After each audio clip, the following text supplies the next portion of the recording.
For roughly 1,000 years, from around 500 to 1500 AD, the vast majority of human beings in Europe woke up each morning knowing they probably wouldn't make it to 40. They lived in one-room houses filled with smoke and animal dung. They watched half their children die before the age of 5. They breathed air so thick with disease that a single cough from a stranger could wipe out their entire village. And yet, somehow, generation after generation, they got up and did it all again. Here's what an ordinary day actually looked like for the medieval peasant. If these help you sleep, a like or subscribe means a lot. Drop where you're listening from in the comments. Always curious who's out there. Alright, we're heading back to medieval England tonight. But first, get comfortable. Seriously, take a second, fix those pillows, pull the blanket up. Because the world we're going into, you're going to want to be settled in somewhere warm and safe. Trust me on this one. Your eyes open to darkness. Not the kind of darkness you're used to, with streetlights bleeding through curtains and the glow of phone chargers and alarm clocks. This is total darkness. The kind that swallows everything.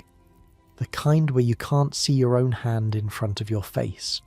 Your name is Edwin, and you're 28 years old. That makes you middle-aged, though you don't think of it that way.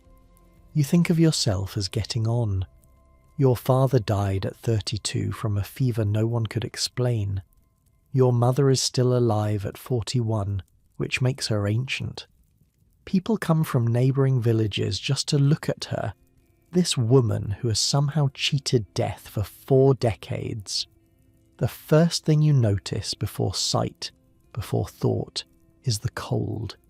It has seeped into everything, into the straw beneath you, into the rough wool blanket that barely covers your legs, into your bones. Your wife is pressed against your back, her body the only source of warmth in this single-room cottage that you share with 7 other people. Your 2 children are somewhere nearby. Your mother sleeps in the corner. Your wife's brother and his family take up the other half of the room. And somewhere in the darkness the family pig is snoring. You can smell the pig before you can see anything else. Actually, that's not quite true. You can smell everything. The smoke from last night's fire, still thick in the air because there's no chimney, just a hole in the thatched roof that doesn't work very well. The sour tang of bodies that haven't been properly washed in months. The earthy richness of animal dung from the pig and the 2 chickens. The mustiness of damp straw and rotting wood. This is home. This is every morning. Somewhere outside a rooster crows and you know it's time. The church bells haven't rung yet, but the rooster is never wrong. Dawn is coming, and dawn means work. Dawn always means work. Getting up is a negotiation with your own body. Your back hurts. It always hurts. You've been working the field since you were 6 years old, and the years have accumulated in your spine like stones in a sack. Your knees pop and creak as you shift your weight. Your fingers are stiff. Your left shoulder hasn't felt right since that day last harvest when you lifted a sack of grain wrong and something shifted. But pain is just part of being alive. Pain means you made it through another night. Pain means you're still here, still breathing, still capable of work. Pain is fine. Pain you can handle. What you can't handle is not eating. Your stomach is already twisting with hunger. Last night's meal, if you can call it that, was a thin pottage of cabbage and some old beans, watered down to stretch for everyone. No meat. There hasn't been meat in weeks. The last time you ate meat was at Michaelmas, when the lord of the manor slaughtered a pig and distributed portions to the villagers who had worked hardest during the harvest. You got a piece about the size of your palm. It tasted like heaven. You can still remember the fat running down your chin. That was 3 months ago. You push yourself up from the straw, careful not to disturb your wife. Agnes works just as hard as you do. Harder maybe, because her work never stops. She's up before you most days, stoking the fire, mixing the bread dough, tending to the children. And she's pregnant again, 4 months along. You try not to think about what that means. You try not to remember the 2 babies you've already buried. The floor is packed earth, cold and slightly damp. Your bare feet recoil from it, but there's nothing to be done. Your shoes, such as they are, leather worn so thin you can feel every stone through them, are by the door. You shuffle toward them in the darkness, navigating by memory, stepping over bodies and around the pig, who grunts in protest as you pass. The door is a piece of wood held together by hope and rust. You lift the latch and push it open, and the world outside is grey and cold and wet. It has rained during the night. Again. The 3rd time this week.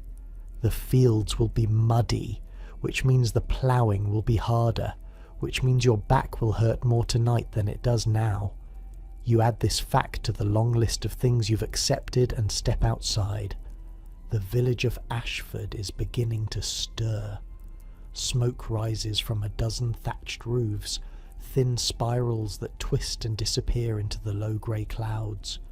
Someone is already at the well, a woman whose name you don't remember, pulling water in a wooden bucket. A dog barks somewhere.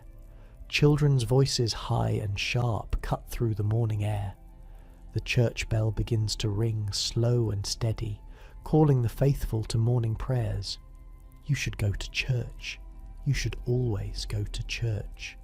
Father William says that missing morning prayers is a sin, that God is watching, that the fires of hell await those who put work before worship. But Father William doesn't have to plough the Lord's field and then plough his own field and then fix the roof where the thatch is leaking, and then help his neighbour build a new fence because the old one fell down in the storm last Tuesday. You compromise. You say a quick prayer right there in your doorway, eyes closed, hands clasped. Please, Lord, let there be enough food, enough strength, enough luck to make it through another day. That's the prayer of every peasant you know. Just let there be enough. The privy is 50 yards from the house, a pit dug into the ground with some wooden boards placed over it. The smell hits you before you're halfway there. Human waste and something else. Something worse. One of the boards has rotted through, and you make a mental note to fix it. Another thing on the list that never gets shorter. You do your business quickly, in the cold, and head back toward the house. Agnes is awake now, standing in the doorway with a look on her face you know well. It's the look that says we need to talk about something, and the something is never good. You brace yourself. The bread is almost gone, she says. You knew this was coming. You've been watching the flour sack shrink for days. But hearing it out loud still hits you like a physical blow. How much left? Enough for today. Maybe tomorrow if we stretch it. You nod. This is the math of peasant life. The constant calculation of survival. How many days until the next harvest? How many months of winter left? How many meals can you squeeze from what you have? The answer is never enough. The answer is always figure it out. I'll talk to the miller, you say. See if he'll extend us credit. Agnes doesn't respond to that. She doesn't need to. The miller's credit comes with interest, and interest is how peasants end up losing everything. But what choice is there? You can't just not eat. You can't tell your children, sorry, no food today, maybe next week. This is the trap that everyone you know is caught in. Work harder to grow more food, but half of everything you grow goes to the Lord. Work the Lord's fields 3 days a week, but that's 3 days you can't spend on your own land. Pay the mill fee to grind your grain, but the fee keeps going up. Pay the oven fee to bake your bread, because baking in your own fire is forbidden. Pay the church tithe, 10% of everything, because God demands it. Pay and pay and pay until there's nothing left to pay with. Your grandfather used to talk about the old days, before the great sickness came, before half the village died in a single summer, and bodies piled up faster than anyone could bury them. That was 40 years ago, before you were born, but the village still hasn't recovered. Half the houses are abandoned, their roofs caved in, their gardens overgrown. The Lord still demands the same amount of work, the same amount of grain, but there are half as many hands to do it. You try not to think about the sickness. Everyone tries not to think about it, but sometimes, late at night, you hear the stories, the boils that appeared in people's armpits and groins, swelling to the size of apples, the fever that burned so hot people lost their minds, the blackening of fingers and toes as if the flesh was being cooked from the inside. They say it came from abroad, carried on ships, spread by fleas, moved through the air like a curse. They say God was angry. They say the Jews poisoned the wells. They say a lot of things. All you know is that your father's father watched his entire family die in the space of 2 weeks, and he never spoke of it again. But that was a long time ago. The sickness hasn't returned. Not yet. You push these thoughts away and focus on what's in front of you. Breakfast is a cup of small beer, and a piece of bread so hard you have to soak it in the beer to chew it. The bread is made from barley and rye, coarse and dark, nothing like the fine white bread the Lord eats. You've tasted white bread exactly once, at a feast, and you still dream about it sometimes. The children are awake now, your son Edmund, who is 5, and your daughter Mary, who is 3. They're sitting by the fire, sleepy-eyed and hungry. Agnes gives them each a piece of bread and a little milk from the goat. The goat is your most valuable possession, worth more than the cottage itself. You check on her every night before you sleep and every morning when you wake. Losing the goat would mean losing everything. Edmund asks if he can come to the fields today. Not today, you tell him. The mud is too deep. This is a lie. The truth is that you want him to have 1 more year of childhood, 1 more year before his body starts to break down like yours. 1 more year before he learns what it really means to be a peasant. He'll learn soon enough. You finish your bread and beer and head for the door. The sun is up now, a pale disk behind the clouds, providing light but precious little warmth. The world is wet and grey and cold, and it will be wet and grey and cold for months to come. Agnes catches your arm as you pass. Be careful, she says. You don't ask what she means. You both know. Be careful of the mud that can suck you down. Be careful of the tools that can cut and crush. Be careful of the Lord's reeve, who watches everything, who reports everything, who can make your life a misery if he decides you're not working hard enough. Be careful of the 1,000 things that can kill a peasant. I will, you say, and you mean it, even though you both know that careful only goes so far. You step out into the morning, and the day begins.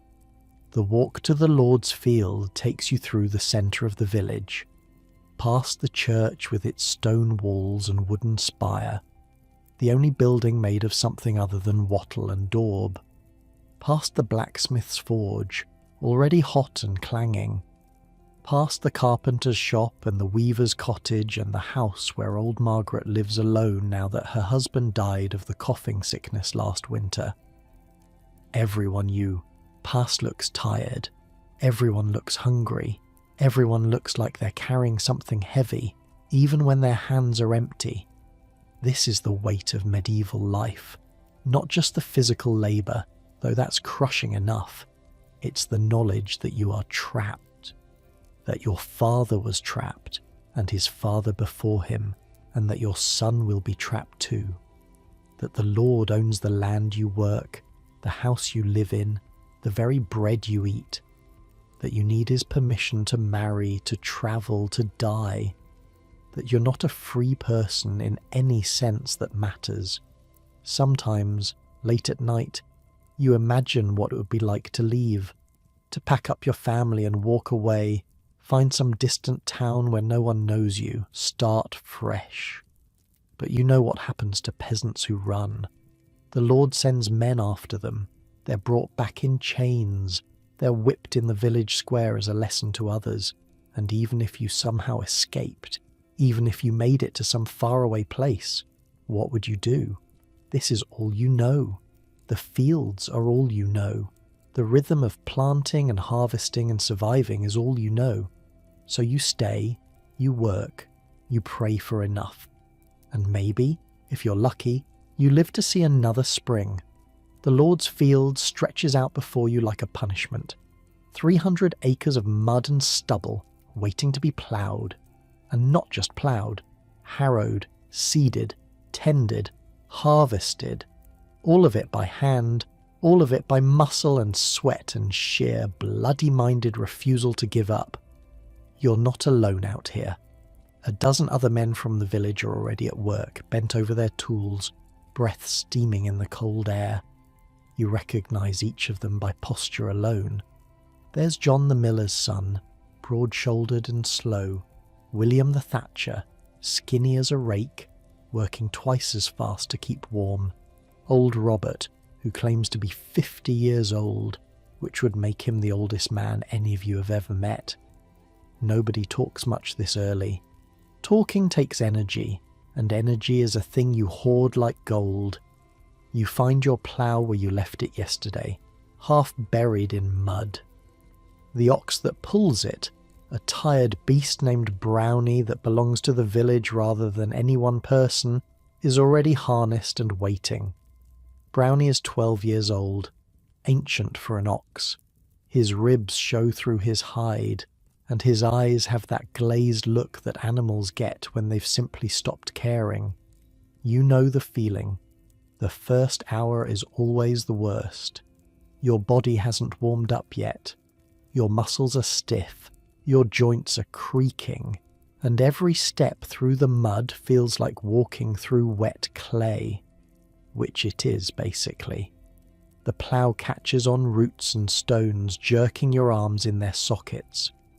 Brownie plods forward at his own pace, ignoring your commands because Brownie stopped listening to anyone years ago. You fall into the rhythm anyway. Step, push, guide, step, push, guide. The blade cuts through the earth, turning over dark soil that smells of rain and rot. Behind you, a straight furrow stretches back toward the edge of the field. Ahead of you, endless mud. This is what your life looks like from above. A man and an ox moving slowly across a brown expanse under a grey sky. Repeat forever. Your father did this same work on this same field. So did his father. So will your son, if he lives long enough. The furrows you're cutting now are probably in the same places as furrows cut 100 years ago. Nothing changes. Nothing ever changes. Except when everything changes at once. You try not to think about the wars, but out here, alone with your thoughts in the endless mud, it's hard not to. Everyone in the village has lost someone. John's older brother marched off with the Lord's army 6 years ago and never came back. William's father was conscripted during the Troubles with France and returned missing 3 fingers and most of his mind. Old Robert, if you can get him drunk enough, will tell you about the time he watched 200 men die in a single afternoon, cut down in a field not so different from this one, fighting over a castle whose name he can't even remember. The thing about being a peasant is that you have no say in any of it. When the Lord says march, you march. When the king says fight, you fight. Doesn't matter that you've never held a sword in your life, that your only weapon is a farming tool, that you have no armour and no training and no idea what you're supposed to do when some knight on horseback comes charging at you with a lance. They don't give you armour. They don't give you weapons, you bring your own, a knife, a club, maybe a bow if you're lucky enough to own one, and you stand in a line with other men just like you, farmers and smiths and millers' sons, facing real soldiers who've trained for this their whole lives. The lucky ones come home, the unlucky ones don't, and the ones in between, like William's father, come home as something less than what they were. You go anyway, because the alternative is worse. Your grandfather talked about the Northmen sometimes, the raiders who came from across the sea, back when his grandfather was young. They appeared without warning, sailing up the rivers in their dragon-headed ships, burning everything they touched. Whole villages wiped out in a single night.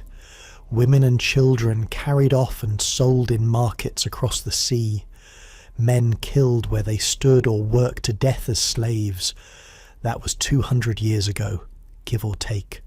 The Northmen don't come anymore, but the fear of them, passed down through generations, still lives in the back of every peasant's mind. The fear that someday, without warning, everything you have will be taken from you. Your home, your family, your life. And then there was the conqueror. Your grandmother used to whisper about what happened in the north after the new king took the throne, how his army swept through, burning crops and slaughtering livestock, making sure nobody who lived there could ever rebel. Again, whole regions emptied, people starving by the thousands, land left so ruined that nothing grew for years. That was before anyone you know was born, but the stories survive. The warnings, don't draw attention, don't make trouble, keep your head down, and pray the powerful men forget you exist. It happened before, it could happen again. The sun climbs higher, though you can barely tell through the clouds. By mid-morning you've ploughed maybe a quarter acre. Your shoulders are burning. Your lower back has moved past pain into a kind of numb throbbing. Your hands, wrapped in scraps of cloth to protect against blisters, are wet with sweat and mud. You stop to rest, leaning against the plough handle, breathing hard. Brownie doesn't seem to notice. He just stands there chewing on nothing, staring at something only he can see. From across the field you hear shouting. You look up. The Reeve is coming. The Reeve is the Lord's man, the one who makes sure all of us do what we're supposed to do. His name is Geoffrey, and he's a peasant himself, technically, but he doesn't act like one. He wears better clothes than the rest of us. He eats better food. He has a horse, for God's sake. A horse! And he has power. Not the power of a lord or a knight, but something almost worse. The power of a man who can make your life miserable in 1,000 small ways. The power to assign you the worst sections of the field, to report you for slacking, to add extra days to your labour service for reasons he doesn't have to explain. Everyone hates Geoffrey. Everyone fears him. Everyone smiles and nods when he passes. You do the same now. Edwin, he says, reining up beside you. You're behind. I know, you say. The mud's thick today. Mud's thick for everyone. You're still behind. You don't argue. Arguing with Geoffrey never helps. You just nod and say you'll work faster and hope he moves on to bother someone else. He doesn't move on. The Lord's expecting guests next week, Geoffrey says. There's going to be a feast. We need extra hands in the manor house. Your stomach drops. Extra hands means extra work. Work you won't be paid for. Work that will take time away from your own fields, your own crops, your own survival. When, you ask? Starting tomorrow, you and 3 others. 4 days, maybe 5. 4 days. 5 days. That's 5 days you won't be preparing your own land for spring planting. 5 days your family will have to manage without you. 5 days closer to the edge of ruin. But what can you say? Nothing. There's nothing to say. The Lord wants extra hands, so extra hands he'll get. That's how it works. That's how it's always worked. You nod again, and Geoffrey rides off to ruin someone else's morning. The rest of the day blurs together. Plough, rest, plough, rest. Your body moves on its own while your mind wanders to other places.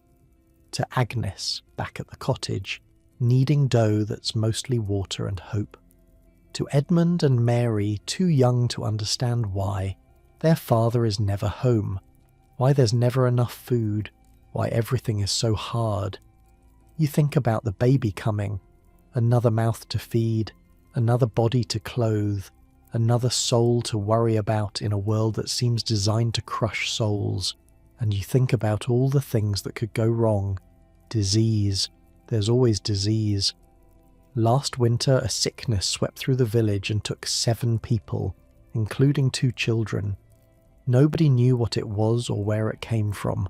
One day you're fine, the next day you're coughing blood, and the day after that they're digging your grave. The physicians, if you can call them that, are no help. They show up with their masks and their herbs and their talk about bad air and humours, and then the patient dies anyway and they collect their fee and leave. The real medicine, such as it is, comes from old Martha, who lives at the edge of the village and knows which plants cure headaches and which ones stop bleeding. But even Martha can't fix a fever that burns too hot. Even Martha can't bring back a child who stopped breathing in the night. Injury. One wrong step, one moment of carelessness, and you're done. A broken leg doesn't just hurt. It means you can't work. And if you can't work, you can't eat. And if you can't eat, your family can't eat.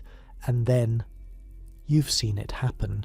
A man named Harold, 3 years back, fell from a ladder while thatching a roof. His leg bent in ways legs shouldn't bend. For 2 weeks he lay in his cottage, sweating and moaning, while the bone tried to heal itself crooked. Then the wound went bad, turned green, started to smell. By the time they took the leg off, it was too late. The poison had spread. His widow and children begged in the church doorway for 6 months before the Lord took pity and gave them work in the manor kitchen. You don't finish that thought. You never finish that thought. The sun begins to sink behind the clouds, turning the grey sky a slightly darker grey. You've ploughed maybe half an acre today. Not enough. Not nearly enough. But your body has nothing left to give, and the light is fading, and even Geoffrey can't expect you to work in the dark. You unhitch Brownie and lead him back to the village stable. He moves even slower now than he did this morning, if that's possible. You pat his neck and tell him he did good, even though he didn't really, because what's the point of being mean to an ox? The walk back to the cottage feels longer than the walk out. Your legs are heavy. Your feet squelch in shoes that are more mud than leather at this point. The cold is settling in again, that deep damp cold that gets into your bones and doesn't leave until May. The village is quieter now. Smoke rises from chimneys. Doors are closed against the chill. Somewhere, a baby is crying. Somewhere else, a dog is barking. The church bell rings for evening prayers, but you're too tired to go. Father William will scold you on Sunday. You'll survive it. Agnes meets you at the door. One look at her face tells you something is wrong. What happened? You ask. She doesn't answer right away. She pulls you inside, away from the cold, into the warmth of the cottage. The fire is going, a small miracle of hoarded fuel. The children are asleep already, curled together like puppies near the hearth. Your mother is awake, watching you with eyes that have seen too much. It's Robert, Agnes says finally. Old Robert. He collapsed in the field this afternoon. They carried him home, but... She doesn't finish. She doesn't need to. You sit down heavily on the packed earth floor. Old Robert, who told stories about wars he'd survived and famines he'd outlasted, who claimed to have met the old king once, though nobody believed him. Who was supposed to be proof that a peasant could live to 50, could beat the odds, could make it through? How long, you ask? Agnes shakes her head. Maybe tonight, maybe tomorrow. His daughter's with him. You think about walking over there, paying your respects, saying goodbye to a man you've known your entire life. But your body won't move. Your legs have turned to stone, and there's nothing you can say to Robert that will change anything. Nothing anyone can say. Tomorrow, you tell yourself. You'll go tomorrow. Tonight you need to rest. Tonight you need to eat whatever scraps Agnes has managed to save. Tonight you need to hold your children and kiss your wife and try to remember that not everything in this world is cold and hard and cruel. Agnes brings you a bowl of pottage. It's thin, more broth than substance, with a few pieces of turnip floating in it. You eat it slowly, savouring each bite because this might be all there is. The fire crackles, the wind moans outside, the pig snores in the corner, and you sit there in your one-room cottage, surrounded by everyone you love, thinking about Robert and Geoffrey and the baby coming and the bread running out and the 1,000 other worries that never stop circling. This is medieval life, not the stories they tell about knights and castles and fair maidens.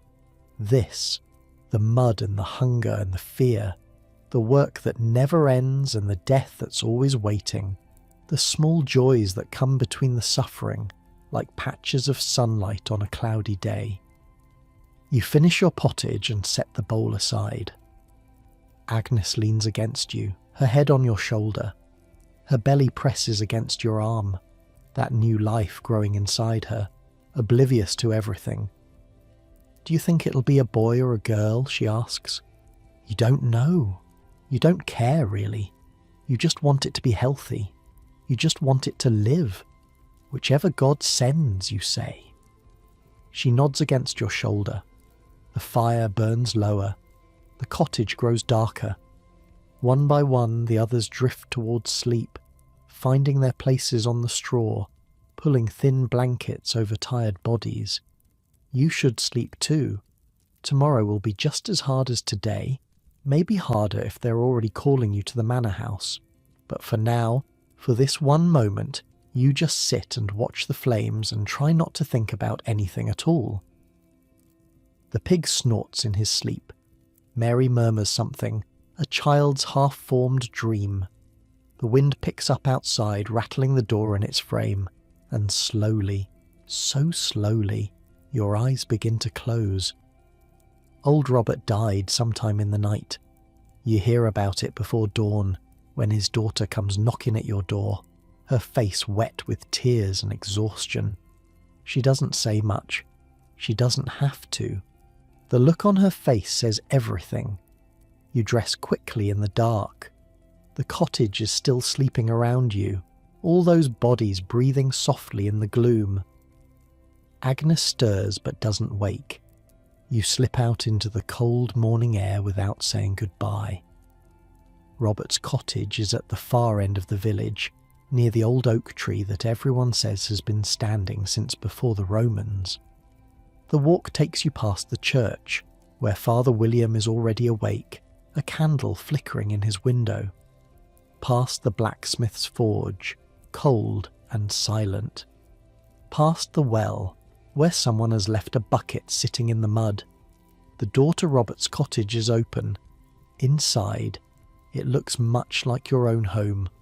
One room, packed earth floor, fire pit in the centre, smoke stains climbing the walls. But everything feels different now, heavier. The air itself seems to press down on you as you step through the doorway. Robert is lying on a pile of straw near the back wall. His eyes are closed. His hands are folded across his chest. Someone has placed a coin on each eyelid to keep them shut, to pay his passage wherever he's going next. His face looks peaceful, which surprises you. You've seen plenty of dead people, and most of them don't look peaceful at all. His daughter, Margaret, is sitting beside him. She's been sitting there all night from the looks of it. Her eyes are red and swollen. Her hands won't stop moving, twisting a piece of cloth over and over. He went easy, she says. Just stopped breathing. Didn't wake up. You nod. That's a good death. Better than most. Better than Harold with his rotting leg. Better than the children who coughed themselves to death last winter. Better than the ones the plague took, screaming and black and burning with fever. Still dead, though. You stay for a while. Other villagers trickle in as word spreads. John arrives, hat in hand. William comes with his wife. Even Geoffrey the Reeve stops by, which surprises everyone.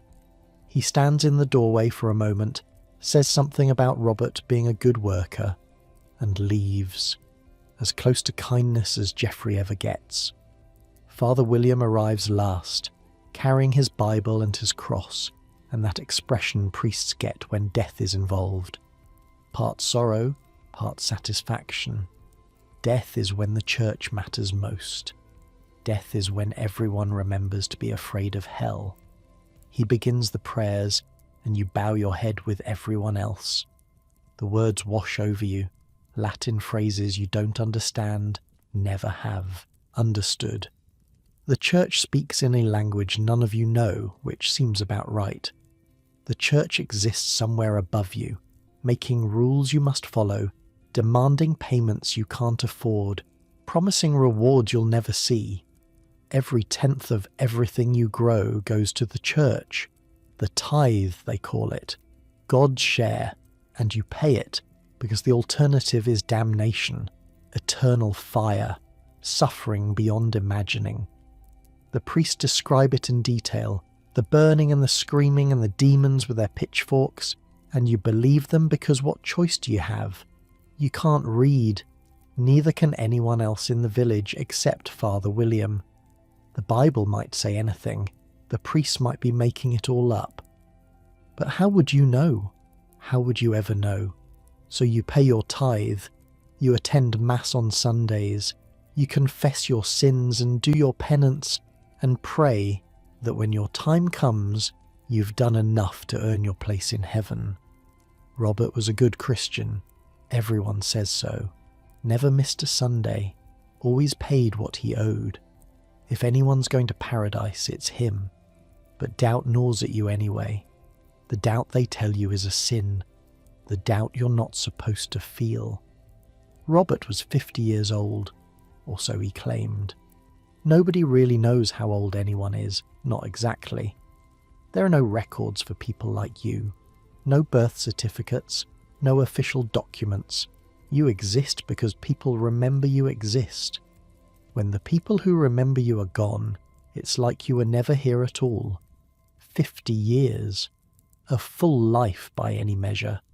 More than most can hope for. You wonder if you'll make it that long.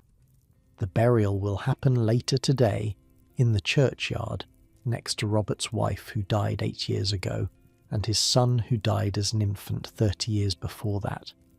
Father William will say words over the grave. People will cry, and then life will continue, because it always does, because it has to. You slip out while the prayers are still going. There's nothing more you can do here, and the manor house is waiting.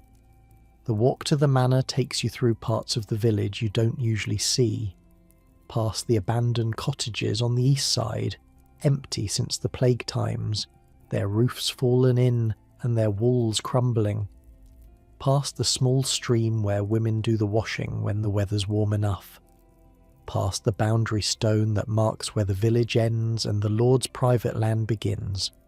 The road, if you can call it a road, is mostly mud and ruts. In summer it's not so bad. In winter, after the rains, it's a nightmare. Carts get stuck. Horses go lame. People have drowned in ruts deep enough to swallow them, or so the stories say. You've never travelled more than 5 miles from this village in your entire life. There's no reason to. Everything you need is here. And out there, beyond the familiar fields and forests, is nothing but danger. bandits who prey on travellers, wolves that come down from the hills in hard winters, lords whose land you might cross without permission, which could get you hanged. And even if you avoided all that, there are no maps, no signs, no way to know where you're going or how to get back. People do travel, of course. Pilgrims heading to holy shrines, merchants moving goods from town to town, soldiers marching to war, but not people like you. People like you stay put. People like you are born in a place and die in the same place and never see anything in between. Your father went to the market town once, 20 miles away. It took him 3 days to get there and 3 days to get back, and he talked about it for years afterward. The buildings made of stone, the streets packed with people, the noise and the smell and the sheer overwhelming size of it all. He never went again, said once was enough. The manor house appears through the trees. It's the largest building you've ever seen, 2 stories tall, made of timber and stone, with glass windows that catch the weak winter light. Smoke rises from 3 different chimneys. A stable stands to one side, and you can hear horses moving inside, stamping and snorting. This is where the Lord lives. Sir Richard de Ashford, a man you've seen maybe a dozen times in your entire life. He's not cruel, as lords go, doesn't beat his peasants without reason, doesn't take more than the law allows, but he doesn't know you either. Doesn't know your name or your face or anything about your life. To him, you're just another pair of hands, just another body to work his fields and serve his feasts and pay his taxes. You join the other conscripted workers at the kitchen entrance. There's Agnes's cousin, Thomas, a boy from the next village over whose name you don't know, and a woman called Maud, older than you, with grey in her hair and a perpetual frown on her face. The cook puts you to work immediately, hauling water, splitting wood, carrying heavy sacks of flour from the storage shed to the kitchen. The work is different from the fields, but no easier. By mid-morning your arms are shaking and your back is screaming. At least it's warm inside. The kitchen is a chaos of heat and steam and shouting. Servants rush back and forth, preparing for the feast that's coming. You see food here that you've only ever dreamed about. Whole chickens, slabs of beef, fish that must have been brought from the coast. Bread so white it looks like snow. Your stomach cramps with hunger just looking at it. But none of this is for you. None of this will ever be for you. You haul your water and split your wood and try not to think about how different life could have been if you'd been born into a different family. During a brief rest, you find yourself thinking about Agnes. You met her 8 years ago at a harvest festival. She was 15 then, and you were 20, and you remember thinking she was the prettiest girl you'd ever seen. Dark hair, quick smile, a laugh that made you want to hear it again and again. Getting married wasn't complicated. Not like it is for the nobles, with their contracts and dowries and political alliances. For peasants, marriage is simpler. You declare your intentions in front of witnesses. You move in together. That's it. That's the whole ceremony. Some people don't even bother with witnesses. Just say the words to each other and call it done. The church doesn't like that, of course. The church wants everything official, everything blessed, everything controlled. But what the church wants and what actually happens are often different things. You had witnesses, Agnes's father insisted. He didn't think much of you at first, this scrawny young man with no land of his own and nothing to offer but his labour. But Agnes wanted you, and Agnes was stubborn, and eventually her father gave in. The wedding night was awkward and fumbling and over too quickly. Neither of you knew what you were doing. The village women had told Agnes things, and the village men had told you things, but the reality was different from the telling. You figured it out eventually. You figure everything out eventually when there's no other choice. A year later, Edmund was born, alive and screaming and perfect. 2 years after that, another baby, a girl. She lived for 3 days, then stopped breathing in the night. You buried her in the churchyard, in a grave so small it barely seemed real. Then Mary came, healthy and strong. Then another pregnancy that ended in blood and pain before it really began. And now this one, growing inside Agnes right now, 4 months along and counting. The church says children are blessings, gifts from God, and maybe they are. But they're also gambles. Every pregnancy is a roll of the dice. Will the baby live? Will the mother survive the birth? Will there be enough food to feed another mouth? You've watched women die in childbirth. More than you can count. Agnes's own mother died bringing her youngest brother into the world. The brother died too a week later, and Agnes's father never remarried. Said once was enough. The midwife does what she can. Old Martha, the same woman who treats fevers and men's cuts, also delivers babies. She knows the herbs that ease labour pains. She knows how to turn a baby that's coming wrong. She knows the prayers to say when things go bad. But sometimes things go bad anyway. Sometimes the baby is too big. Sometimes the bleeding won't stop. Sometimes God just decides it's your time, and there's nothing anyone can do about it. Every time Agnes gets pregnant, you spend 9 months terrified. She knows it too. She doesn't say anything, but you can see it in her eyes. The fear that this might be the last time. The quiet preparation just in case. She's already picked godparents for the new baby. Already told you where she wants to be buried if it comes to that. This is what being a woman means in this world. Your body belongs to your husband. Your purpose is to bear children. Your worth is measured by how many sons you produce, and every single time you do your duty, you risk your life. Agnes doesn't complain. None of the women do. What would be the point? This is just how things are. This is how things have always been.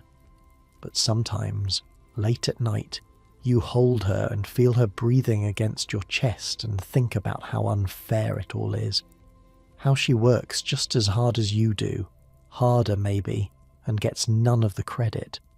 How she manages the household and raises the children and keeps everyone alive through sheer force of will. How the world treats her like property while she holds everything together. You can't change any of it. You're just a peasant. You can't change anything, but you can hold her. You can tell her she's doing well. You can make sure she knows that you see her, that you appreciate her, that you love her in whatever way a peasant is capable of loving. It's not enough. It's never enough, but it's something. The afternoon drags on. More water, more wood, more carrying and hauling and sweating. By evening you're so tired you can barely stand. The cook gives you a bowl of something grey and lumpy, leftovers from the servant's meal. You eat it without tasting it. Food is fuel. You stopped caring about flavour years ago. Then the long walk home in the gathering dark. The village is quiet when you arrive. Most people are already inside, hiding from the cold. Smoke rises from chimneys. A dog barks somewhere. The church bell rings for evening prayers, and this time you're too exhausted to feel guilty about missing them. Agnes is waiting for you at the door. She's been worried, you can tell. The manor house is only 2 miles away, but 2 miles might as well be 200 when it's dark and the roads are bad and anything could happen. You're back, she says. I'm back, you agree. She touches your face, your hands, checking for damage the way she always does. Robert's buried, she says, while you were gone. Father William did the service. Most of the village came. You nod. You're sorry you missed it. But the Lord's work doesn't wait for funerals. The Lord's work doesn't wait for anything. The children are asleep, she continues. I saved you some bread. It's not much. It's enough, you tell her. It's always enough. And you step inside, into the warmth, into the smoke and the smell and the cramped familiar comfort of home. The fire is low but still burning. The pig is snoring in his corner. Your mother is awake, sitting near the hearth, mending something by the faint orange light.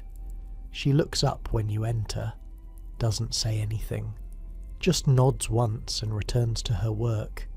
3 more days of this, you think.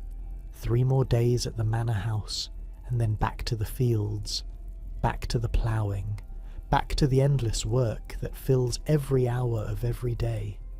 But for now, for this moment, you're home, you're safe, you're warm. That's enough. For tonight, that's enough. The second day at the manor house brings something unexpected. A visitor arrives just after midday. A merchant travelling up from London with a cartload of goods for the Lord's feast. He's a short man with a belly that speaks of regular meals and a cloak that's actually waterproof. You've never owned anything waterproof in your life. The kitchen erupts into chaos when he arrives. The cook starts shouting orders. Servants run back and forth. You're put to work unloading the cart, which is heavy with barrels and crates and wrapped bundles that smell of spices you can't name. The merchant watches you work, picking his teeth with a small knife. Strong back on that one, he says to no one in particular. Shame about the rest of him. You don't respond. What would you say? He's right. You're thin and weathered and old before your time. Next to him, with his full cheeks and clean clothes, you look like something the dogs dragged in. But you're also curious. This man has been to London, the great city, the place your father talked about with wonder in his voice, the place that might as well be on the moon, for all the chance you'll ever see it. During a brief rest, while the merchant is distracted by the cook, you work up the courage to ask, "What's it like? London?" The merchant looks at you like you've sprouted a second head. Then he laughs. Not a cruel laugh exactly. More like the laugh of someone who's been asked something so absurd they can't help themselves. "You want to know about London," he says. "I'll tell you about London. It stinks." He sits down on an overturned bucket and gestures for you to come closer. "First thing that hits you when you come through the gates is the smell," he says. "You think your little village smells bad? Multiply that by 1,000, by 10,000. You've got 60,000 people packed into a space not much bigger than this manor and its fields. 60,000 people pissing and shitting and throwing their waste into the streets. You try to imagine it. You can't. There's a street near Newgate," he continues, "called Stinking Lane. You know why they call it that? Because it stinks. The whole city stinks, but that street is special. The butchers work there. They throw the offal right into the road, guts and blood and bits of animals that didn't sell, and the rain washes it all down toward the river, but the river's just as bad. The Thames is brown with filth. People dump everything in there. Everything." He shakes his head, but there's something like pride in his voice. Like the filth of London is a badge of honour. "The cesspits overflow every time it rains hard," he says. "Backs right up into people's cellars. I know a man who woke up one morning with 6 inches of his neighbour's shit in his bedroom. True story. The houses are built so close together you can reach out your window and touch the wall next door, and everyone just dumps their chamber pots into the street. They're supposed to shout a warning first, but half the time they don't bother. You learn to walk down the middle of the road. You learn to look up." He pauses, scratches his chin. "The public latrines are worse," he adds. "Rows of seats over a pit, a dozen people doing their business side by side. The smell would knock you flat, and when the pits fill up they hire men to dig them out. Gong farmers, they're called. Work at night so decent folk don't have to see them. Worst job in the city. maybe the worst job anywhere. Why does anyone live there, you ask? The merchant laughs again. Money, boy. Money and opportunity. A man can make his fortune in London if he's clever enough. The guilds, the trade, the connections. There's more gold moving through that city in a single day than your whole village will see in 100 years. He stands up, brushing off his cloak. But you'd never survive it, he says. Country folk like you, you're not built for the city. Too soft. You'd catch something and be dead within a month. You think about that for the rest of the afternoon. 60,000 people. You can't even picture that many. The largest gathering you've ever seen was maybe 200 at a Saints' Day festival when people came from villages all around. And that felt like a crowd. That felt overwhelming. What would it be like to walk through streets packed with strangers, to breathe air thick with smoke and waste, to drink water from a river brown with filth? The merchant is probably right. You wouldn't survive. But a small part of you wishes you could see it anyway. Just once. Just to know. The work continues. Hauling, carrying, scrubbing. The manor house has things you've never seen before. Actual beds, raised off the floor, with mattresses stuffed with feathers instead of straw. Tapestries on the walls to keep out the cold. Candles made from beeswax instead of tallow, which burn clean and bright and don't smell like burning fat. And the privy. The Lord's privy is a room unto itself. A small chamber at the back of the house, with a wooden seat over a hole that leads to a pit below.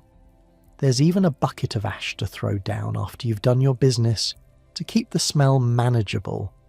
You've been using a hole in the ground with rotting boards over it your entire life. The Lord has a room, with a door. That closes. It shouldn't make you angry, but it does. Not a hot anger. Something colder. Something that settles in your chest and sits there like a stone. You haul water for the Lord's bath. Yes, bath. The Lord bathes. Not every day, obviously. That would be excessive.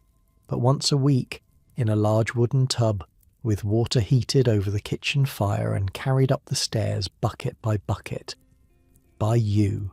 By other peasants just like you. The lady bathes too. Separately, of course, with scented oils that smell like flowers. Her maids add herbs to the water, and the whole upper floor smells sweet for hours afterward. You haven't had a proper bath in months. There's no time, no fuel to heat the water. No tub big enough. The stream is frozen half the year and frigid the rest. In summer you might wade in up to your waist and scrub yourself with sand. That's as close to bathing as you get. Most people you know smell like smoke and sweat and animals. You've stopped noticing. Your nose has given up. But here, in the manor house, surrounded by clean clothes and scented candles and people who bathe regularly, you become aware of yourself again. The grime under your fingernails, the matted quality of your hair, the sour tang that rises from your own body when you lift your arms.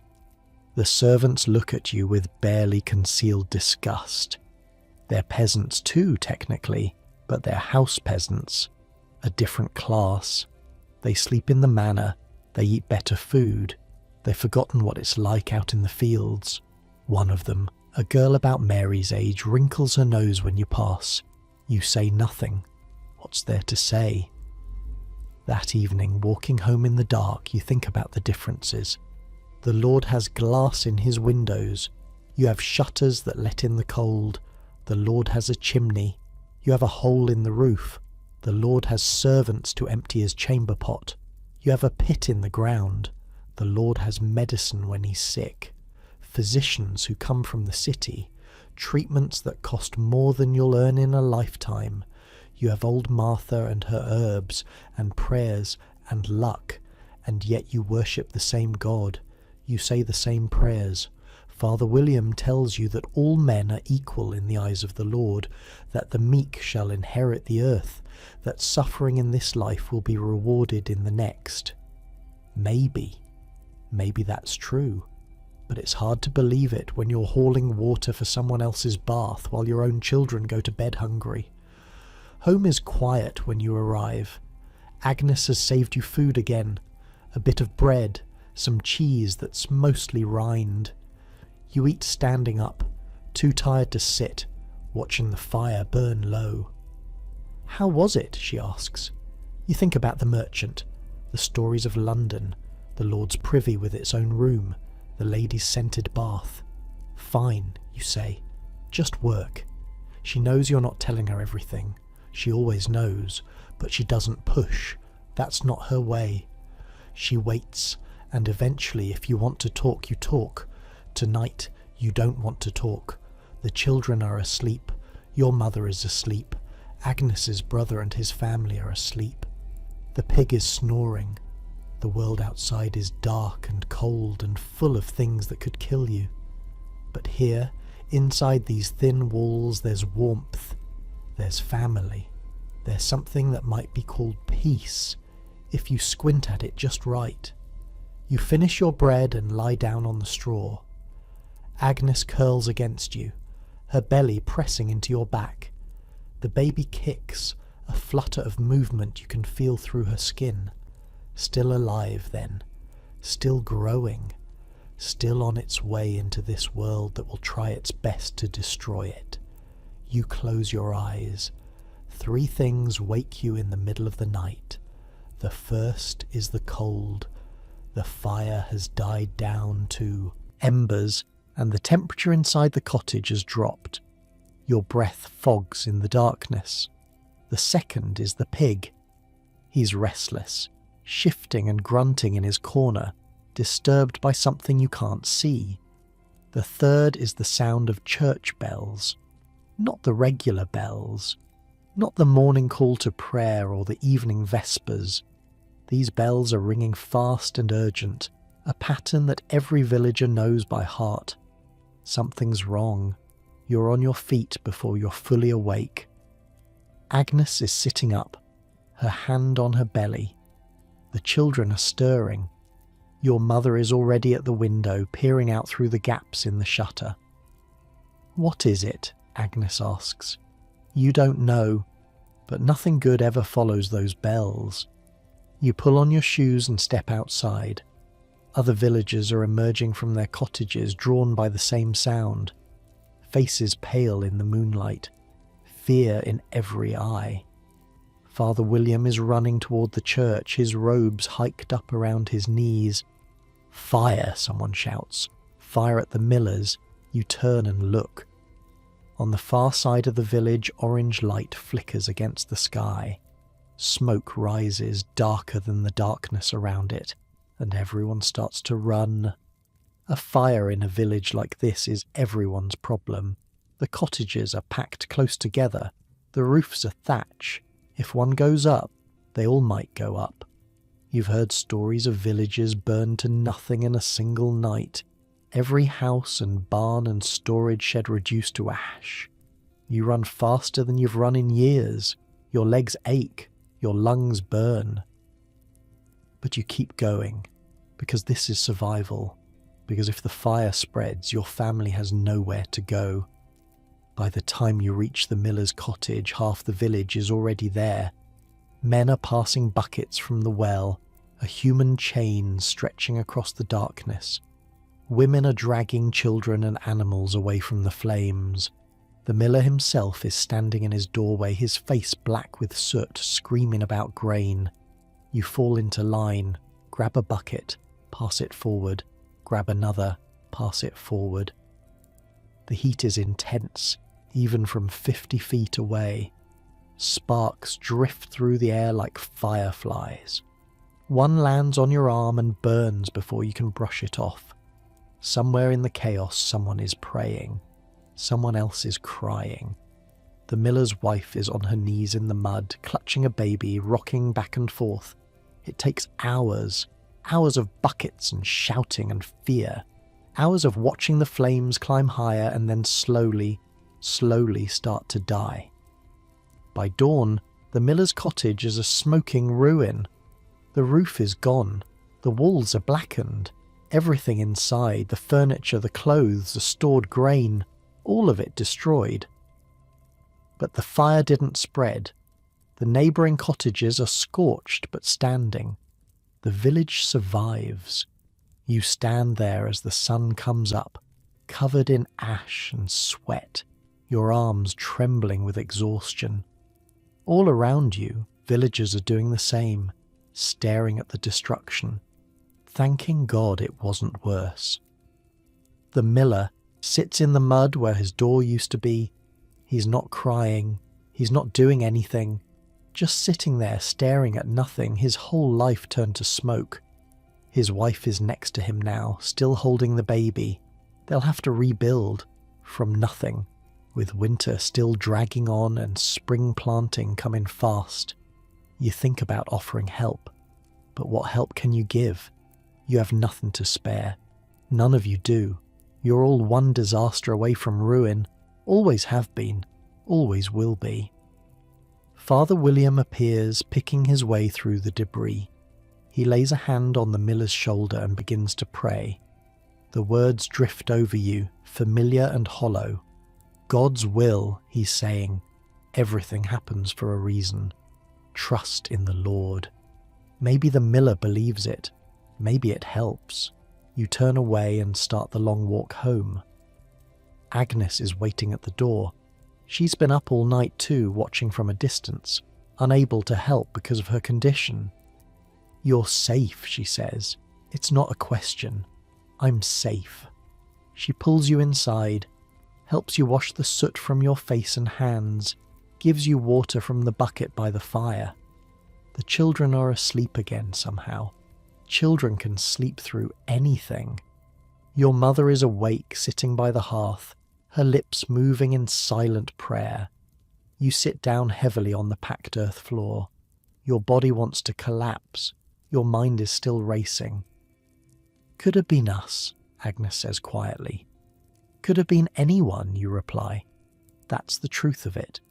Fire doesn't care about good or bad, doesn't care about hard-working or lazy. It just burns, and when it's done burning, you pick up what's left and keep going. Because that's all you can do. That's all any of you can do. Outside, the sun is climbing. The village is stirring, people emerging from their cottages to survey the damage in daylight. There will be talk today. Speculation about how the fire started. Blame, maybe. Gossip and prayers and offers of help that everyone knows won't amount to much. But that's for later. Right now, you need sleep. Just an hour or two before the manor house calls you back. You lie down on the straw, close your eyes, feel Agnes settle in beside you, and somehow, despite everything, you drift off. You sleep for 2 hours, maybe 3. Then it's back to the manor house, legs like lead, eyes gritty with exhaustion. The fire at the miller's doesn't change anything. The Lord still needs his feast. The guests are arriving today. The kitchen is pandemonium. Servants shout at each other across steaming pots. The cook, a red-faced woman named Marjorie, threatens to beat anyone who slows down. Dogs circle underfoot waiting for scraps. And the food. God, the food. You've never seen anything like it. A whole roasted boar, skin crackling, an apple stuffed in its mouth. Platters of roasted birds, some still wearing their feathers for decoration, arranged to look like they're still alive. Pies the size of cartwheels, their crusts golden and gleaming. Bowls of something creamy and white that you later learn is called blancmange. Fish and sauces that smell of things you can't name. Bread so pale it's almost glowing.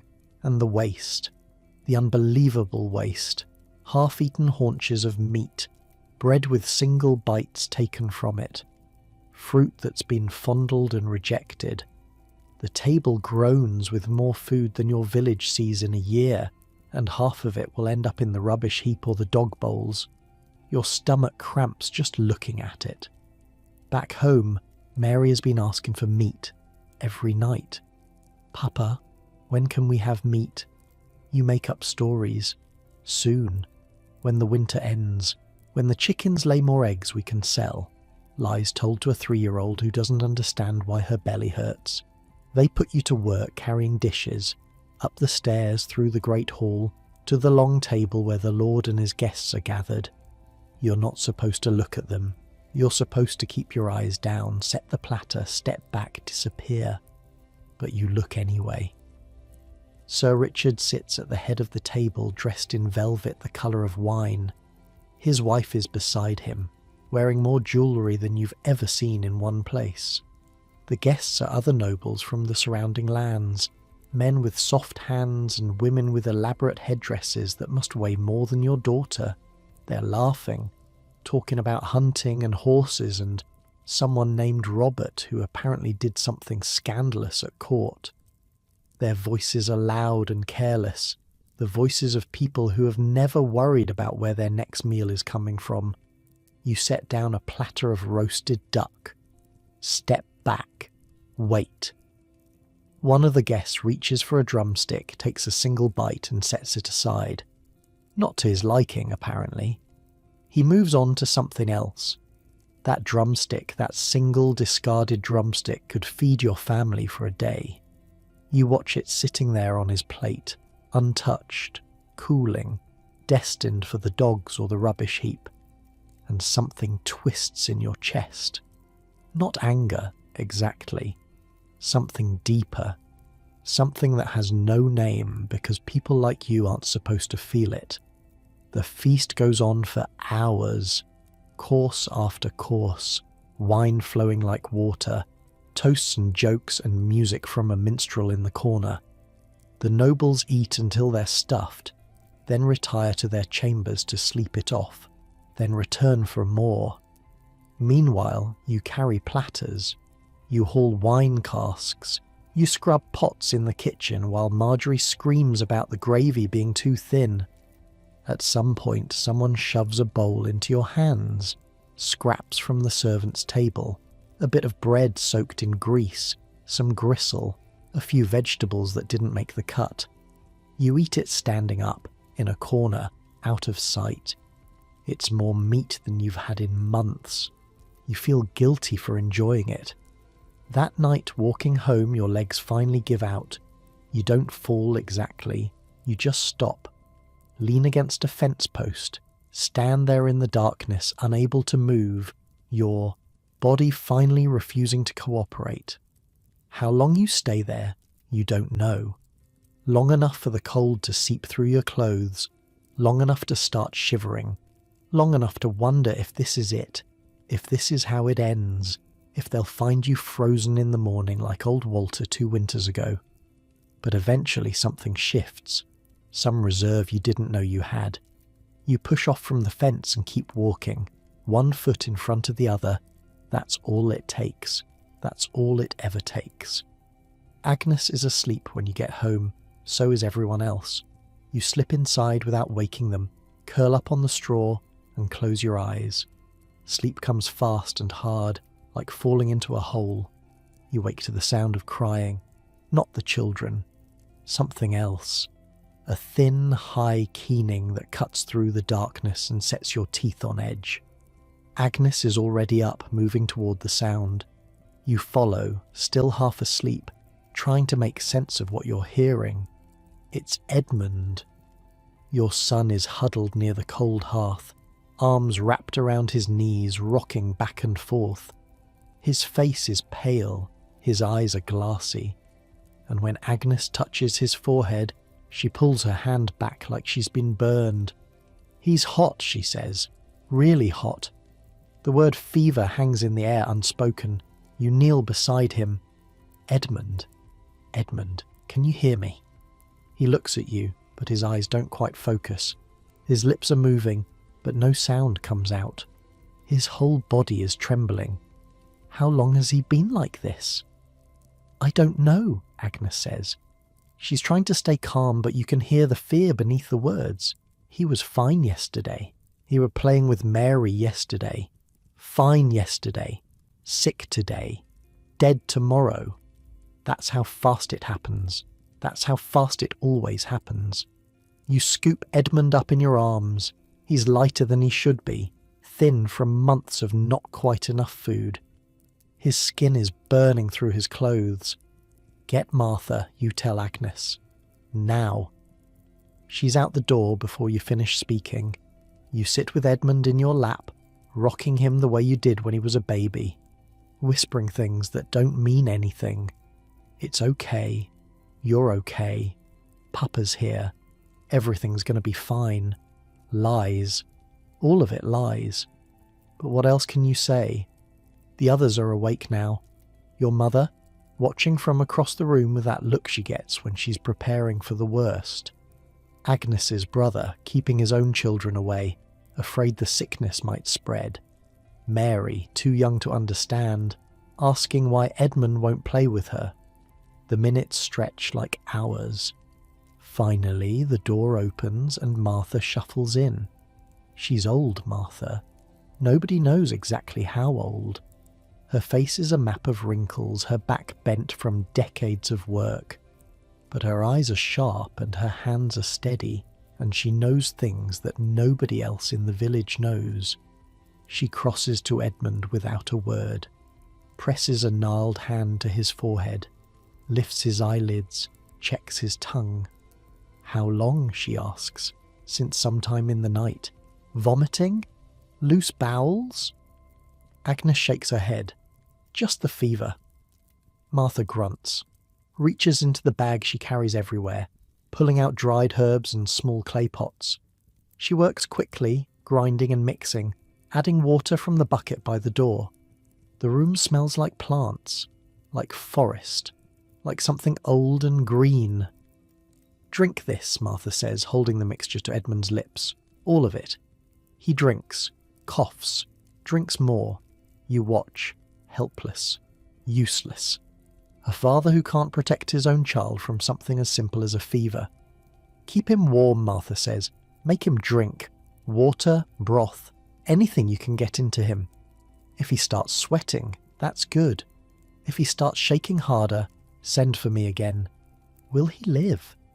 The question comes out before you can stop it. The question you're not supposed to ask because asking it makes it real. Martha looks at you. Her eyes are tired. She's seen too much death to offer false comfort. Some do, she says, some don't. We'll know more by morning. And then she's gone, and you're alone with your son and your fear and the long night stretching out ahead. Agnes takes over. She always does in moments like this. Practical, focused, holding herself together through sheer force of will. She sends the others away, builds up the fire until the cottage is almost too warm, wraps Edmund in every blanket you own, sits beside him, feeding him spoonfuls of water, wiping his face with the damp cloth. You sit across the room and watch. There's nothing else you can do. Your hands, strong enough to plough fields and haul water, are useless here. Your body, built for labour, has no purpose. You can only sit and wait and pray to a God who may or may not be listening. The hours crawl by. Edmund sleeps, wakes, cries, sleeps again. His fever rises and falls like waves on a shore. Sometimes he seems better. Sometimes he seems worse. Sometimes you can't tell at all. Agnes doesn't sleep, doesn't eat, just keeps vigil, her hand on Edmund's chest, counting his breaths. Sometime past midnight, he starts to sweat. Martha said sweating was good. You cling to that. Sweating means the fever is breaking. Sweating means his body is fighting. Sweating means maybe, just maybe, he's going to be okay.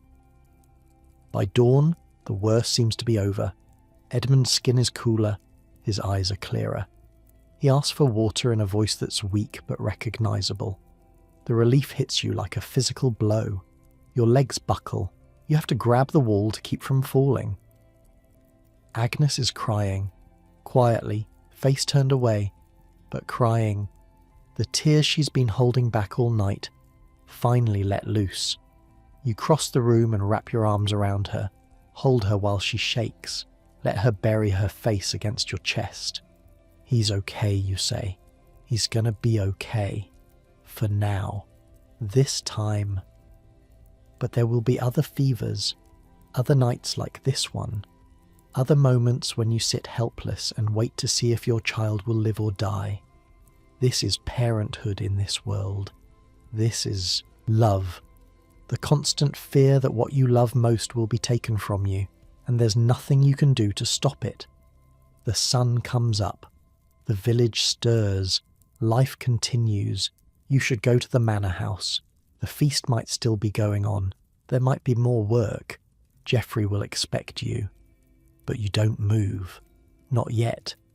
You sit by the fire with your son sleeping in your lap, and your wife leaning against your shoulder, and your daughter playing quietly in the corner. The pig snores. Your mother hums something tuneless while she mends a shirt. The smoke rises toward the hole in the roof. Just a few more minutes, you tell yourself. Just a little longer. The world outside can wait. The Lord can wait. The endless work can wait. Right now, in this moment, everyone you love is alive. Everyone is safe. Everyone is here. That's worth more than all the roasted boar in England. Eventually Agnes falls asleep against you. Her breathing slows. Her grip on your arm loosens. She's exhausted. She's been holding everything together for hours, and now that the crisis has passed, her body has simply shut down. You don't wake her. You sit there in the growing light, watching the fire burn, feeling Edmund's chest rise and fall. Outside, you can hear the village coming to life. Voices, footsteps, the distant clang of the blacksmith's hammer. The rooster crowing, late as always, annoyed that the sun beat him to it. Normal sounds, ordinary sounds, the sounds of another day beginning. You close your eyes, just for a moment, just to rest. The manor house can wait a little longer, just a little longer, and slowly, gently, the warmth of the fire and the weight of your family pull you down into something like sleep. You sleep through most of the day. When you wake, the cottage is quiet. Edmund is beside you, still sleeping, his breathing steady and even. The fever is gone. He's going to be all right. Agnes is not there. Your mother sees you looking around. She's gone to help the miller's wife, she says. Took Mary with her. Of course she did. Because that's what Agnes does. She takes care of everyone. Even after spending all night keeping your son alive, even while carrying another child inside her, she's out there helping someone else. You think about this sometimes. How much Agnes does that you never see. How much work happens in the corners and edges of the day, invisible and unacknowledged. She wakes before you, every single morning, starts the fire, heats whatever water there is, gets the children dressed, feeds the pig, mends clothes by candlelight when everyone else is asleep, manages the food stores, stretching what little you have across days and weeks, knows exactly how much flour is left, how many turnips, how long until you run out of salt. You work hard. God knows you work hard, but your work has boundaries. You go to the fields, you plough, you come home. There's a beginning and an end. Agnes's work never ends. It follows her from room to room, task to task, dawn to dark and beyond. And nobody thanks her for it. Nobody even notices it. It's just what women do. And that's the strange part. Women run the household. They keep everyone alive. But they own nothing. Not really. Everything belongs to the husband. The cottage, the tools, the pig, the meagre savings hidden in the wall. If you died tomorrow, Agnes would have nothing. She'd be at the mercy of your family, your lord, the church. Women can't inherit property, can't represent themselves in court, can't sign contracts or make deals. In the eyes of the law, they barely exist at all. They're passed from father to husband like a cow or a plough, expected to work and breed and never complain. Agnes never talks about this. What would be the point? It's just how things are, how they've always been, how they always will be. But sometimes you catch her looking at Mary and you wonder what she's thinking. What kind of life awaits your daughter? Will she marry well? Will her husband be kind? Will she survive childbirth? Will she find any happiness at all in a world that sees her as property? These are not questions you can answer, so you push them away. Edmund stirs beside you, opens his eyes, looks around with that confused expression children have when they wake up somewhere unexpected. Papa? Hey. You smooth the hair from his forehead. How do you feel? Hungry? You almost laugh. Hungry? After everything, after the fever and the terror and the endless night, your son is hungry. Children are amazing. They bounce back from things that would break an adult. Let's find you something to eat. Your mother has saved some of yesterday's pottage. It's cold and congealed, but Edmund doesn't care.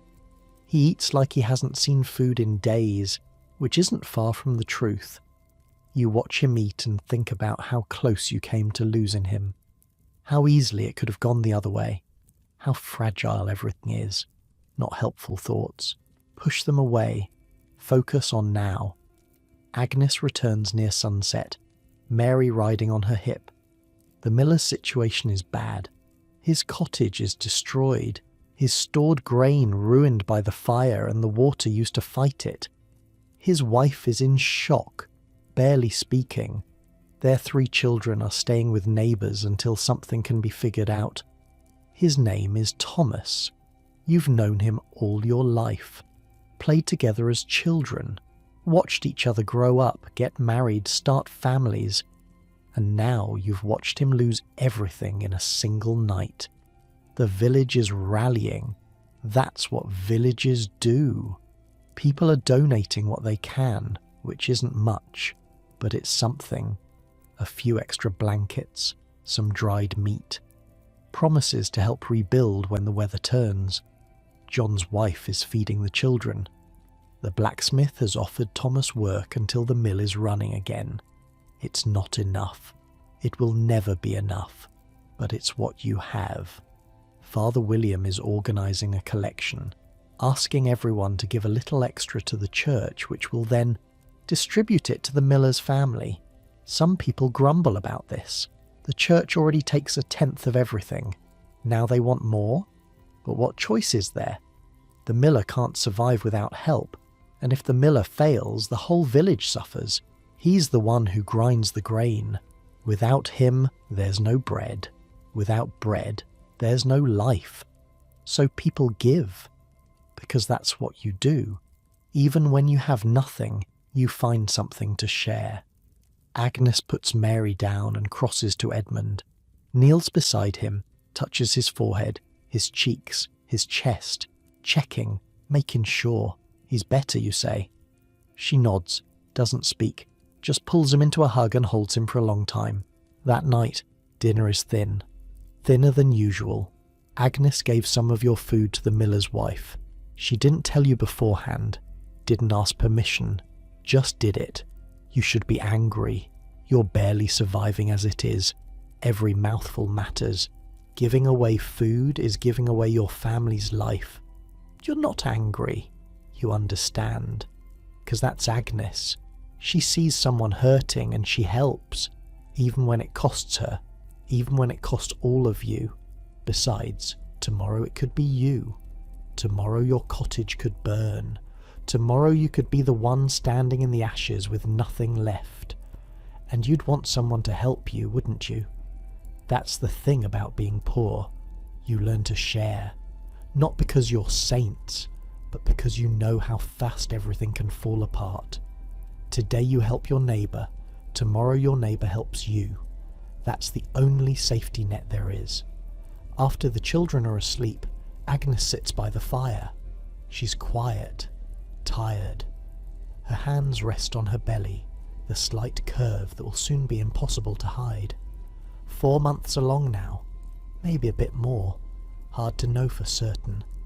Women keep track of these things in their own ways, counting moons and feeling for changes that men can't understand. The baby moves, she says softly. I felt it today. Just a flutter, like a fish. You move closer, sit beside her. Don't know what to say, so you don't say anything. Just put your hand over hers. She leans against you. Her body is warm. Her breathing is slow. I'm scared, she says. I know. My mother died having me. Did I ever tell you that? I never knew her. I've seen her grave, but I never knew her. You knew. She's mentioned it before, in dark moments, in quiet moments like this one. It's the fear that lives inside her, the fear that lives inside every woman who's ever been with child. Childbirth is dangerous. You've seen it. The women who bled too much, the babies who came out wrong, the ones who took days to deliver and didn't survive the process. Old Martha does what she can, but sometimes it's not enough. Sometimes nothing is enough. Martha has prayers, generations of knowledge passed down from mother to daughter, but she has no way to stop bleeding once it starts, no way to turn a baby that's stuck the wrong way, no magic to make. Everything all right? The physicians in the towns are no better. Worse, probably. They charge money you don't have to taste your pee and tell you your humours are unbalanced. Then they bleed you with leeches and call it treatment. Half the time, the cure kills faster than the disease. No, if Agnes is going to survive this birth, it'll be because God wills it. Or luck. Or pure stubbornness. You'll be all right, you say. You've done this before. Twice. 3 times, she corrects quietly. The one we lost. Right. 3 times. There's nothing else to say. No comfort you can offer that isn't hollow. The truth is you're scared too. Every pregnancy is a gamble. Every birth is a battle. And there's nothing you can do to help. Nothing except be there and pray and hope it's enough. The fire crackles, settles, sends up a shower of sparks. If something happens to me, Agnes says, you'll take care of them. The children, nothing's going to happen. But if it does, you look at her, her face in the firelight, the woman you married 8 years ago, the girl who laughed at harvest festivals and danced barefoot in the stubble fields. She's older now, tired, worn down by years of work and worry and making do with too little. But she's still beautiful to you, still the best thing in your life. I'll take care of them, you say, but you're not going anywhere. You hear me? You're too stubborn to die. She laughs. Just a small sound, more breath than voice, but real, human, alive, stubborn. That's one word for it. You sit together in silence, watching the fire die down, feeling the cottage cool around you. Tomorrow there will be work. There's always work. The fields need tending. The Lord needs serving. The miller's cottage needs rebuilding. Life doesn't stop for fear or exhaustion or grief. But tonight, there's just this. The fire, the quiet, the warmth of your wife beside you. She falls asleep first. Her head droops against your shoulder. Her breathing deepens. You don't move, don't want to wake her. Just sit there, holding still, letting her rest. Outside, the night is dark. Clouds cover the stars. Somewhere in the village, a dog barks once and falls silent. Then, from far away, another sound. A howl, long and low, rising and falling in the darkness. Wolves. They've been getting bolder this winter. Hunger makes everything bolder. The shepherds have lost 3 sheep in the past month, throats torn out in the night. Old William claims he saw a pack at the edge of the forest, watching the village with yellow eyes. The howl comes again. Closer this time. Or maybe that's just your imagination. The cottage walls feel thin. The door feels flimsy. You think about the children sleeping, defenceless. You think about the pig, which would be an easy target. You think about all the darkness out there, full of things you can't see and can't fight. But there's nothing to do, nowhere safer to go. The wolves are out there, and you're in here, and all you can do is hope the walls hold. This is how it always is. Danger everywhere. Wolves in the forest, disease in the air, fire waiting to spark, the Lord waiting to take what little you have, death around every corner, patient and relentless, and yet you sleep. Somehow, despite everything, you close your eyes and sleep. Because what else can you do? You can't fight the wolves, can't fight the cold, can't fight the world. All you can do is rest when you can and face whatever comes in the morning. You think about the miller, standing in the ruins of his home, watching everything he owned turn to ash. You think about old Robert, buried in the churchyard now, his life of labour finally done. You think about Edmund, so small and hot with fever, fighting something you couldn't see. So much can go wrong, so much does go wrong. Every day is a battle against hunger, cold, sickness, accident. The world is not kind to people like you. It takes and takes and takes, and all you can do is hold on. But you do hold on. That's the thing. Despite everything, you keep going. You wake up each morning and do what needs to be done. You plant seeds you might not live to harvest. You bring children into a world that might kill them before they learn to walk. Stubbornness, Agnes calls it. Maybe that's true. Maybe that's all any of you have. The sheer bloody-minded refusal to give up. The fire is almost out now. Just embers glowing in the darkness. The cold is creeping in, slow and patient. You should add more wood. Should bank the fire for the night. Should carry Agnes to the bed and cover her with blankets. But not yet. Not just yet. A few more minutes of this. A few more minutes of stillness. Let the world wait. Let the morning wait. Right now, there's nothing to do and nowhere to be. Your eyes are heavy. Your body aches. The straw beneath you is rough and thin, nothing like the featherbeds in the manor house, but it's yours. This place is yours. These people are yours, and that's enough. Somehow, despite everything, that's enough. Edmund coughs in his sleep, just once. A small sound that makes your heart jump before you realise it's nothing. He rolls over, mumbles something, goes quiet again. Mary is curled up next to her grandmother, both of them snoring softly. Agnes's brother and his family are huddled in their corner, a tangle of arms and legs. Everyone here, everyone alive, everyone safe for one more night. You close your eyes. The darkness is soft, welcoming. The sounds of the cottage are familiar. Breathing, snoring, the pig shifting in its corner, the creak of old wood settling. This is your life, this cold cottage, this hard work, this constant fear. But also this, these people, this warmth, this stubborn, fragile hope that keeps you getting up each morning. Maybe that's what life is. The good and the bad all tangled up together. You can't have one without the other. Can't have love without fear of loss. Can't have home without the work it takes to keep it. The fire goes out. The last ember fades to black. But the darkness isn't frightening. Not tonight. Tonight it feels like a blanket settling over you, pulling you down into rest. Sleep, the darkness seems to say. Sleep now. Tomorrow will come soon enough, with all its work and worry. But for now, sleep. And so you do. Slowly, gently, you let go. Let your thoughts drift. Let your body relax. Let the weight of the day fall away. Agnes shifts against you, murmuring something in her dreams. You pull her closer, feel her heartbeat against your arm. 2 hearts, 3, if you count the one growing inside her. 4, if you count the children in the corner. A whole family of hearts, beating together in the darkness. That's something. That's more than something, that's everything. You wake in the dark, not morning dark, middle of the night dark.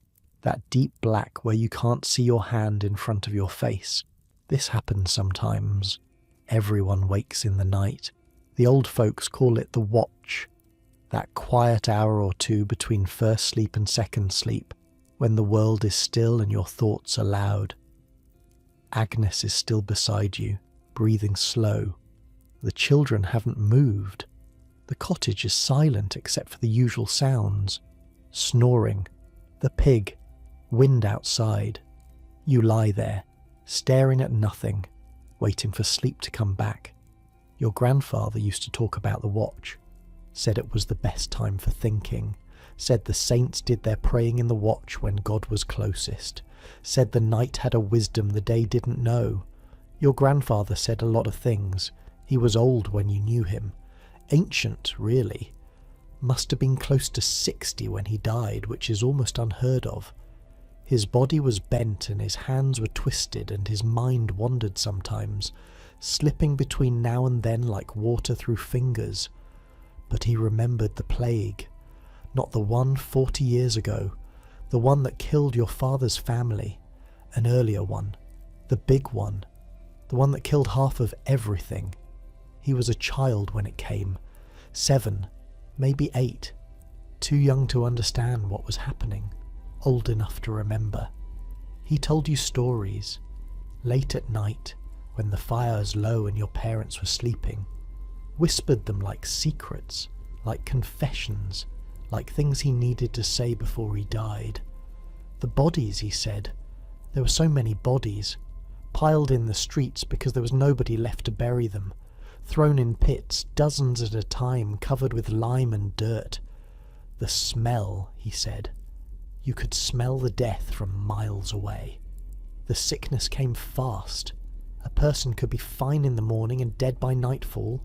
First came the swellings, lumps the size of eggs in the armpits, the groin, the neck, black and hard and filled with blood. Then the fever, the vomiting, the bleeding from places blood shouldn't come from. There was no cure. The physicians were useless. They wore strange masks filled with herbs, thinking the smell would protect them. It didn't. They died like everyone else. People went mad. Some thought it was the end of the world. Some thought God was punishing them for their sins. They whipped themselves bloody in the streets, hoping the pain would make it stop. It didn't. Others blamed the Jews, said they'd poisoned the wells. Whole communities were burned alive as if killing innocents would somehow stop the plague. It didn't do that either. The plague kept coming. It didn't care about blame or punishment or prayers. Others gave up, stopped working, stopped praying, stopped caring.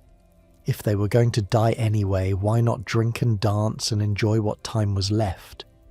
The taverns were full even as the graveyards overflowed, and some people just ran, packed up whatever they could carry and fled to the countryside, hoping to outrun the sickness.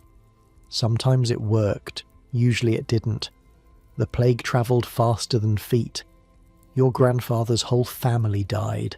His mother, his father, 3 brothers, 2 sisters, one by one, over the course of a summer, until he was the only one left. He survived because a neighbour woman took him in, fed him, kept him hidden during the worst of it. He never knew why she chose him, never knew why he lived and everyone else died. Luck, he said. Just luck. The plague didn't care who was good or bad, rich or poor. It took who it took and left who it left, and there was no pattern to any of it. You think about that sometimes, the randomness of it all. How easily your grandfather could have died. How easily you would never have existed. Strange, the threads that hold a life together. So thin, so easily cut. The wind picks up outside. You hear it rattling the door, whistling through the cracks in the walls. Cold seeps into the cottage, slow and steady, finding every gap. Winter is loosening its grip, slowly, grudgingly, but loosening. The days are getting longer. The ice is starting to melt. In a few weeks, maybe less, the ground will be soft enough to plough. Spring. The word itself feels like hope. After months of cold and dark and hunger, the world is waking up again. The trees will bud, the birds will return, the earth will turn green and generous, offering up food you desperately need. You've noticed the signs already. The robin that landed on the fence post yesterday, the snowdrops pushing up through the frozen ground near the church, the way the sun lingers a little longer each evening before giving up. Nature is relentless. You've learned that.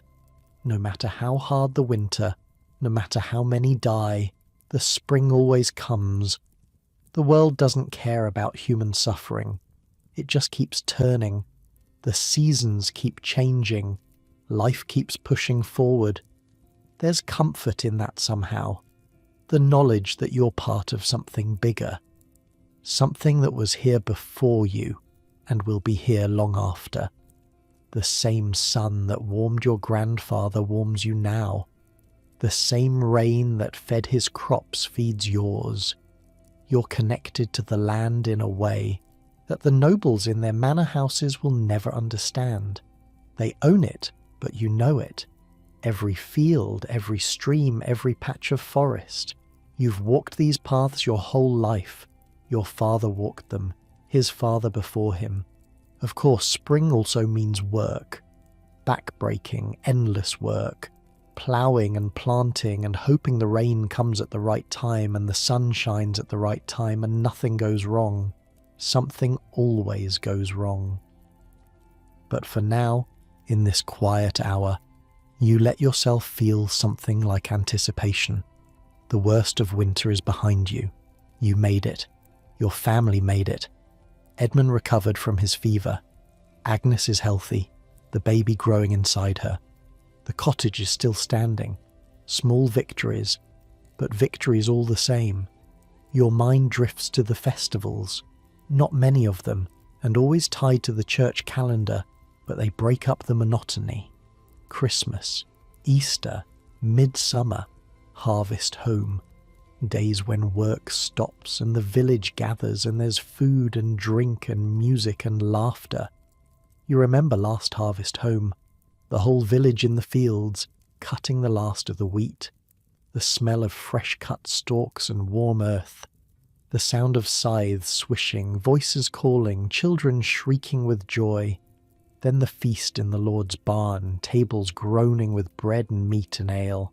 More food than you'd seen in months, more than you'd see for months after. Real meat, roasted pork with crackling skin, bread made from white flour, soft and light as clouds, apple cider so sweet it made your teeth ache.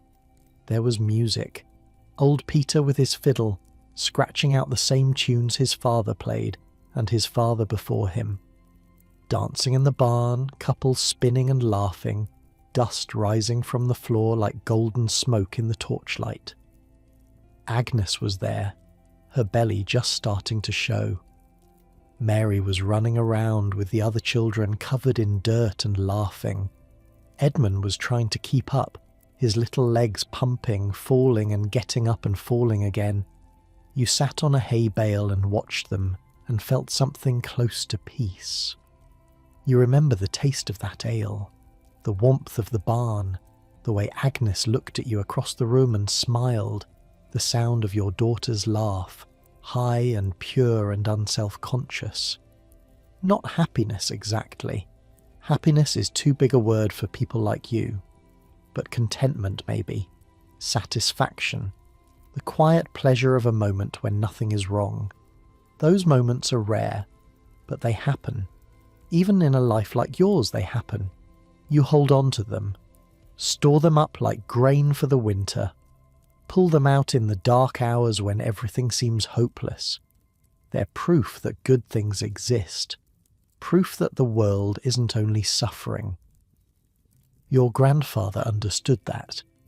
Despite everything he'd seen, everything he'd lost, he found reasons to keep going. He planted gardens and told stories and bounced grandchildren on his knee.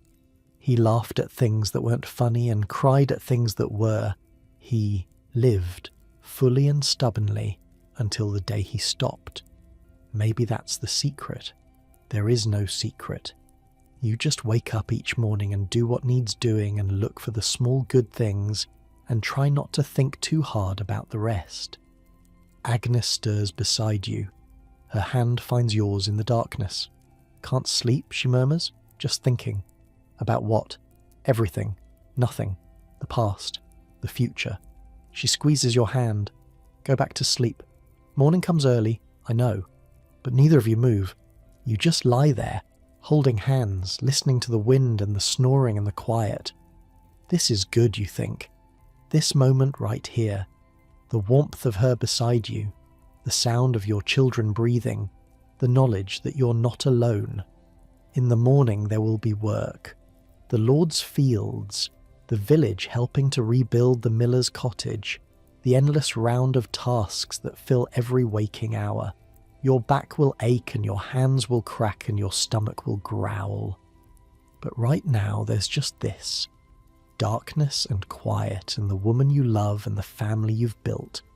You're 28 years old. 28. That's not nothing. A lot of people don't make it this far. Your father didn't. Your baby sister didn't.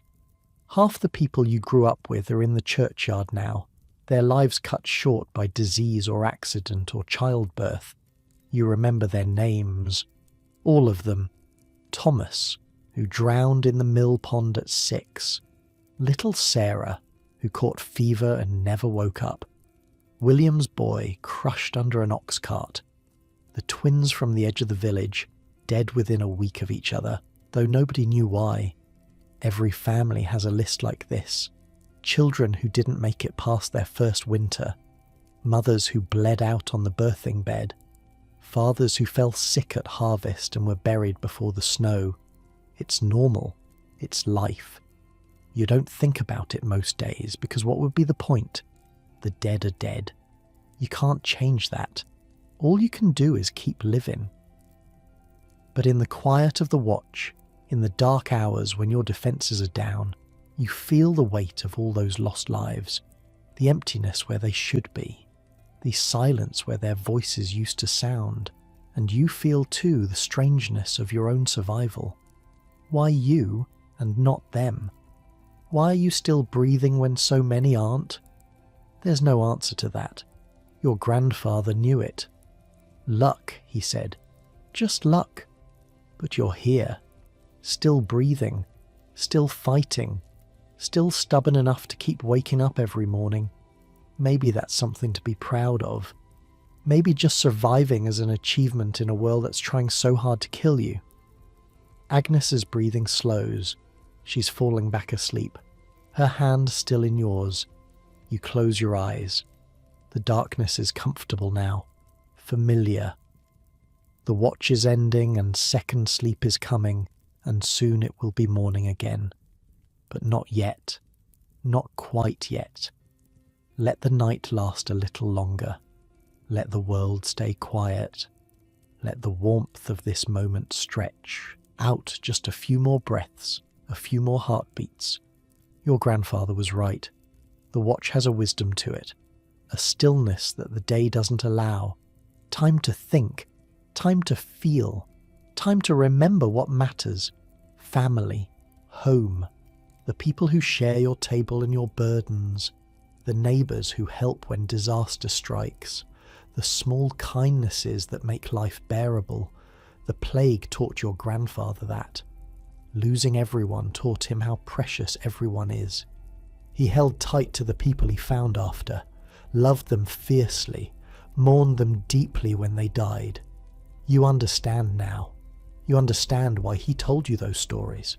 Not to frighten you, not to burden you, but to remind you. Life is short. Life is fragile. Love what you have while you have it. You squeeze Agnes's hand one more time. Feel her squeeze back, already half asleep. I love you, you think. But you don't say it out loud. You don't need to. She knows.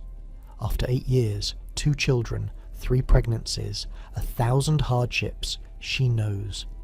The wind dies down outside. The cottage settles into silence. You let yourself drift. Let your thoughts scatter like leaves. Let the heaviness in your limbs pull you down, down, into that soft space between waking and sleeping. Tomorrow will be hard. Tomorrow is always hard. But you'll face it the way you've faced everything else. One foot in front of the other, one day at a time. You'll wake before dawn, muscles stiff, bones aching. You'll eat whatever thin breakfast there is and walk to the fields in the half-light. You'll work until your back screams and your hands bleed and the sun sets red over the western hills. And then you'll come home, to this cottage, to these people, to the smell of pottage and the sound of children and the warmth of Agnes beside you in the dark. That's the rhythm of your life. Work and rest, struggle and peace, pain and love, over and over, until one day the pattern breaks and you join the others in the churchyard. But that day isn't today. That day isn't tomorrow. That day might be far off, or it might be close, but it isn't now. Now there's just this, the quiet, the dark, the sound of your family breathing around you. And maybe, if you're lucky, there will be another moment like this one. A quiet hour, a warm hand, a reminder that the darkness always ends. Spring is coming. Hold on to that. The last thing you feel before sleep takes you is Agnes's heartbeat against your palm, steady and slow, a rhythm you've known for years, a rhythm you'll know until one of you stops. Not tonight, not tomorrow, not yet. For now, you're both here, in this cold cottage, in this hard world, together. And that's everything. That's all any of us really have. Spring comes slow, then all at once. One morning you wake and the air smells different. Softer, warmer. The frost that's been coating the ground every dawn is gone, replaced by mud and the first brave shoots of green. The village feels different too. Lighter. People are moving faster, talking more, shaking off the winter sluggishness like dogs shaking off water. There's work to be done. Real work. The kind that feeds you instead of just serving the Lord. Today, for the first time in months, you're working your own strips. 3 narrow bands of land in the great field, scattered among the other villagers' strips so nobody gets all the good soil or all the bad. It's not much. Barely enough to feed a family if everything goes right. Everything never goes right. But you try anyway. The plough is heavy. Brownie is stubborn. The soil is still cold, resisting the blade, fighting you every inch. Your shoulders burn. Your back protests. Sweat drips into your eyes despite the cool morning air. The smell of turned earth rises around you, rich and dark and alive. There's nothing else like it. City people don't know this smell. Nobles don't know it. Only people who work the land, who push their hands into the dirt and coax life from nothing. Birds are singing somewhere. Not the crows yet, but smaller birds, the ones that come back with the warmth. Their songs are everywhere, filling the morning air, celebrating the end of winter in their own way. But God, it feels good. This is yours. Not the Lord's wheat or the Lord's barley or the Lord's vegetables for the Lord's table. This is food for your children, grain that will become bread in your cottage. Something you can point to and say, I made that. I grew that. That exists because of me. There's pride in that. A small, stubborn pride that the nobles will never understand. They have their titles and their castles and their fine clothes, but they've never felt this. Never stood in a field they ploughed themselves and watched the seeds they planted push up through the earth. That's yours. That's something they can't take. Edmund is with you today. Too young to really help, but old enough to try. He walks behind you, dropping seeds into the furrows, his small face serious with concentration. He's doing it wrong, of course. Too many seeds in some spots, too few in others. You'll have to fix it later. But you don't say anything. Let him feel useful. Let him learn the rhythm of the work, The satisfaction of tired muscles and dirty hands. He'll have years to perfect it. Decades, if luck is with him. Mary stayed home with Agnes. The walk to the fields is too far for her short legs, and Agnes is too heavy now to carry her. 7 months along, maybe 8. The baby sits low in her belly, pressing on her back, making every step an effort. She didn't complain this morning. She never does. Just kissed you at the door and told you to come home before dark. You will. You always do. The sun rises higher. The morning chill burns off. Other villagers are in the fields now, working their own strips, calling greetings across the furrows. John and his oldest boy, Margaret with her daughters, the blacksmith taking a break from the forge to help his aging father. This is how it's always been. The whole village working side by side, bound together by the land and the seasons. You compete for resources sometimes, argue over boundaries, gossip about each other's business. But when it matters, you're one thing, one community, one organism with many hands working toward the same goal: survival. The crows are back. You hear them before you see them, cawing in the trees at the edge of the field. Bold, clever birds. They'll steal your seeds if you let them. Edmund chases them off, waving his arms, shouting sounds that aren't quite words. The crows retreat, offended, and settle in a different tree to wait. They'll be back. They always are. Around midday you stop to rest. Sit on the edge of the furrow with Edmund, sharing the bread and cheese Agnes packed this morning.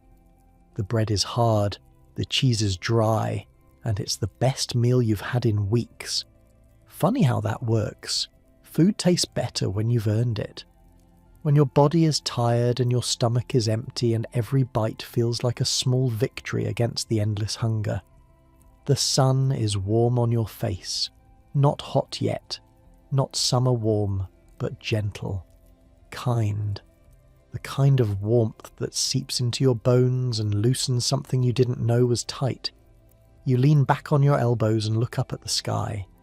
Blue today, for the first time in what feels like forever. All winter it's been grey, heavy, pressing down like a weight. But today there are clouds drifting by, white and soft, moving slow across the blue. Edmund watches them too. That one looks like a sheep, he says, pointing. You squint. Maybe. If you tilt your head right, that one looks like a pig. You laugh. Everything looks like a pig to you. He grins, gap-toothed and proud. Edmund eats like he's never seen food before. Growing boy, always hungry. You give him the larger share without making it obvious. Papa, he says, mouth full. Will this be a good harvest? You look out at the field, the dark soil, the pale sky, the crows circling. I hope so. What if it's not? Then we'll figure something out. We always do. He thinks about this for a moment, nods, satisfied. Children are good at that, taking your word for things, trusting that you know what you're doing, even when you have no idea. You'll figure something out. You have to. There's no other option. The afternoon stretches long and slow. Plough, plant, cover, repeat. The rhythm of it sinks into your bones. Your mind goes quiet. There's just the work, the earth, the steady pull of muscles doing what they were made to do. This is the life your father led, and his father before him, going back generations beyond counting. Men and women bending their backs to the soil, coaxing life from the ground, feeding their families one season at a time. They all stood where you're standing now, looked at this same sky, breathed this same air, felt this same ache in their muscles, this same hope in their chests. Most of them are forgotten now. No one remembers their names. No one tells their stories. They lived and worked and loved and suffered and died, and the world moved on without noticing. But they mattered. Each one of them mattered. Because without them, you wouldn't be here. Without their struggles, their sacrifices, their stubborn refusal to give up, your family line would have ended centuries ago. You're the result of 1,000 small victories, 1,000 nights when someone chose to keep going instead of giving up, 1,000 moments when death reached out and someone slipped away just in time. It's not a grand life. No songs will be sung about you, no stories told. You'll live and work and die, and the world will keep turning as if you never existed. But you existed. You're existing now. Your hands are in the earth, and the seeds you plant will grow, and someday your children will plant seeds in this same soil, carrying on what you started. That's not nothing. That's everything, really. The great chain of life stretching back to the beginning and forward to the end, and you're part of it. One small link, but a link nonetheless. The sun starts to dip. Shadows lengthen across the field. Other families are packing up, heading home, their day's work done. Come on, you tell Edmund, time to go. He's tired. You can see it in the way he walks, dragging his feet, shoulders slumped. But he doesn't complain. Good boy.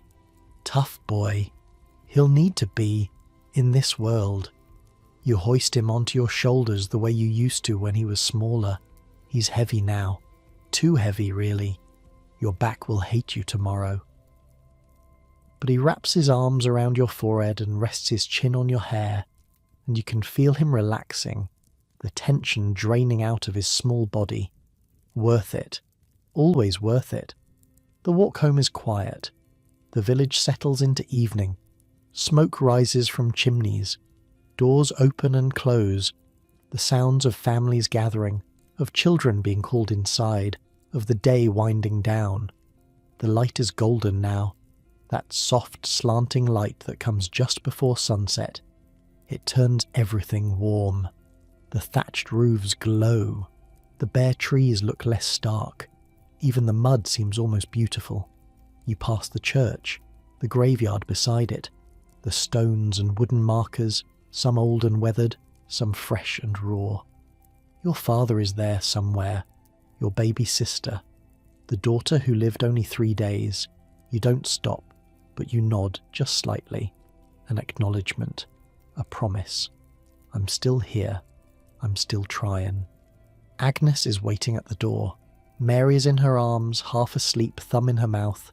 Your mother is stirring something over the fire. The smell of pottage drifts out to meet you, thin and watery but warm. Good day? Agnes asks. Good day. She smiles. That tired, beautiful smile that still makes your heart do something strange after all these years. Inside, the cottage is warm.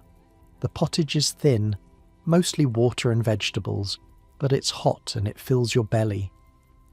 Edmund tells Agnes about the crows, his words tumbling over each other in his excitement. Mary wakes up enough to demand attention, then falls asleep again in the middle of eating. Your mother hums her tuneless song. The pig snuffles in the corner.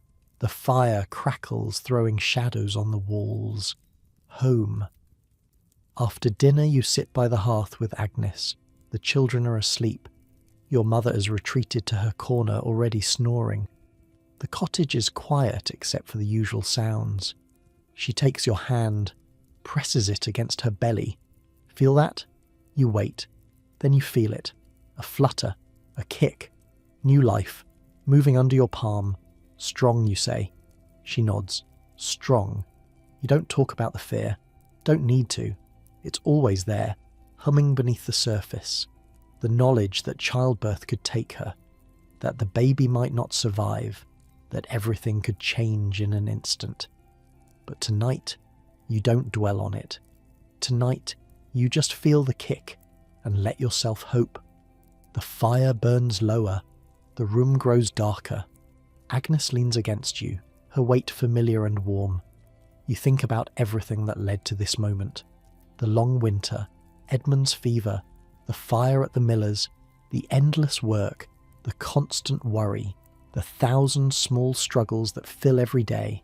And yet here you are, still standing, still breathing, still holding the people you love, that's a victory. Maybe the only victory that matters. Outside, the night settles in.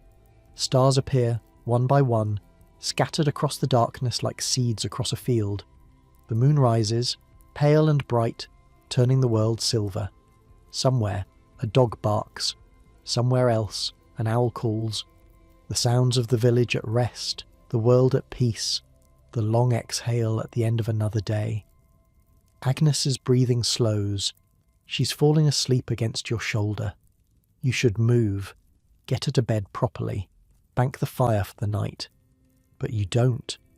Not yet. You just sit there, feeling her warmth, watching the embers glow, listening to your family breathe. This is what it comes down to. Not the lords and their castles, not the church and its rules, not the plague or the wars or the endless list of things that could kill you. Just this. The people, the moments, the quiet spaces between the struggles. You're 28 years old. You've survived diseases that killed your friends, winters that should have broken you, work that wears you down to nothing. And somehow, against all odds, you're still here. Maybe you'll die tomorrow. Maybe you'll live another 30 years. There's no way to know.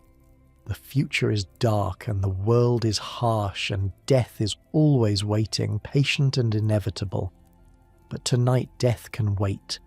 Tonight there's warmth, there's family, there's the steady rise and fall of Agnes's chest, the distant sound of your children dreaming, the slow burn of embers turning to ash. Tonight is enough.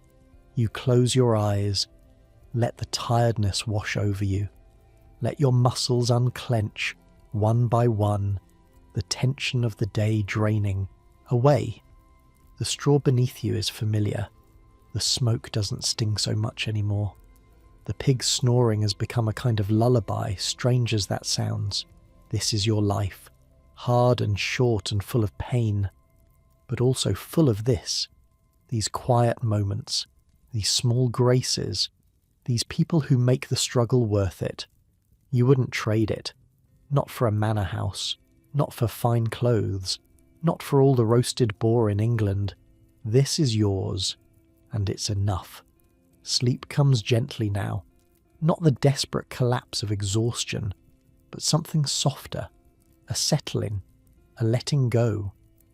Your last thought, before the darkness takes you, is of the seeds you planted today, lying in the cold earth, waiting for the sun.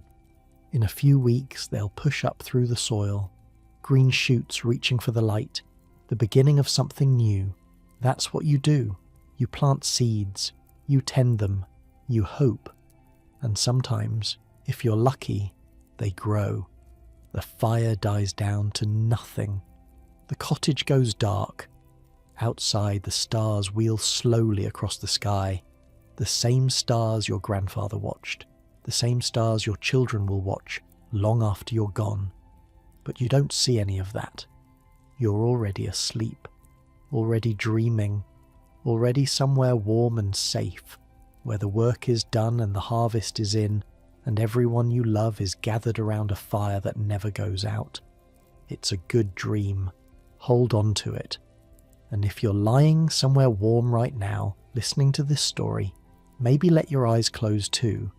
Let the day fall away. Let the worries quiet down.